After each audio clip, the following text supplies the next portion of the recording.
को जय मसीह की। प्रभु आप सब लोगों को जो इस वचन को सुन रहे हैं बहुत बहुत ज़्यादा आशीष दे। आज हम पवित्र आत्मा की सामर्थ्य के बारे में सीखेंगे। पवित्र आत्मा की सामर्थ्य जब इंसान के ऊपर आती है तो वो सेम नहीं रहता। जब यीशु मसीह कब्र में उठकर 40 दिन और रात अपने चेलों से बातें करते करते उनको दिखाई देते, उनकी आंखों के सामने से स्वर्ग में उठा लिए गए और चेलों को जाते जाते पवित्र आत्मा के बारे में बताया और भेजा। जब पहली सदी के चेले एक घर में बैठे प्रार्थना कर रहे थे तो पवित्र आत्मा उन पर उतरा और वो सेम नहीं रहे और उन्होंने उठकर सुसमाचार प्रचार फैलाया, खुदा के बड़े बड़े कामों को किया। वे चुप होकर बैठे नहीं रहे, वो अपने कामों में, संसारिक कामों में लगे नहीं रहे। उन्होंने परमेश्वर के आत्मा से भरकर परमेश्वर के आत्मा के बड़े बड़े कामों को किया। आज हम क्या कर रहे हैं? क्या हमने पवित्र आत्मा को पाया? अगर पाया तो क्या उसकी सामर्थ्य हमारे अंदर है? अगर अंदर है तो वो बाहर आ रही है, क्योंकि जो अंदर होता है वही बाहर आता है। पुरानी सदी के चेले कभी नहीं रुके। लोगों ने रोका, विरोध हुआ, दुख आया, सताए गए, मारे गए, फिर भी नहीं रुके। क्यों? क्योंकि उनके अंदर सामर्थ्य थी। वो रुक नहीं पाए, ना ही उनको कोई रोक पाया और वो हर दिन बढ़ते रहे। वो परमेश्वर की आत्मा के अनुसार चलते थे।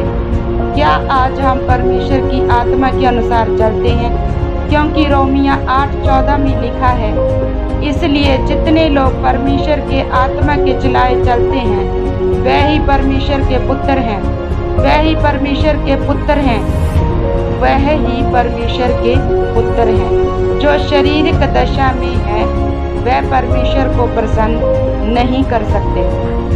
जब हम परमेश्वर के आत्मा को पाकर शारीरिक दशा में चले जाते हैं, शारीरिक कामों में चले जाते हैं, अपनी ही अभिलाषाओं में खोकर उनमें खो जाते हैं, उनमें फंस जाते हैं, तो हम पवित्र आत्मा को पाया तो है, पर वो कभी भी पवित्र आत्मा हमें यूज नहीं कर सकता, क्योंकि पवित्र आत्मा एक बहुत ही ज़्यादा प्योर है, बहुत ही ज़्यादा शुद्ध है।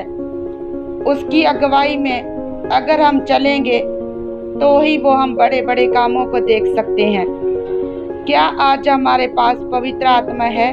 अगर है तो क्या हम उसको चलाए अनुसार चलते हैं? अगर नहीं चलते तो हम मरे हुए हैं। हमारे अंदर शांति, आनंद नहीं है। खुदा की सेवकाई करने के बाद भी हम निराशा से भरे हुए, उलझन में पड़े हुए, कुछ समझ नहीं आ रहा कि हो क्या रहा है, क्या करना है। ये हमारे जीवन में खुदा की मर्जी है या खुद की मर्जी, हमें कुछ भी समझ में नहीं आ रहा। क्योंकि शरीर पर मन लगाना तो मृत्यु है, परंतु आत्मा पर मन लगाना जीवन और शांति है। हम शारीरिक दशा में जीते हैं, इसीलिए हम उलझन में पड़े हुए हैं। अगर प्रभु का काम करने के बाद भी हमारे अंदर शांति नहीं तो अपने आप को चेक करें। कहीं हम शरीर के द्वारा तो दिन नहीं काट रहे। अगर आप निराश हैं तो अभी प्रार्थना करें, पवित्र आत्मा को सॉरी बोले और उससे कहें, पवित्र आत्मा मेरी लाइफ में इंटरफेयर करे, मेरी लाइफ को स्कैन करे, मुझे लीड करे। प्रार्थना करने के बाद आप अपने जीवन में पवित्र आत्मा की उपस्थिति को पाएंगे।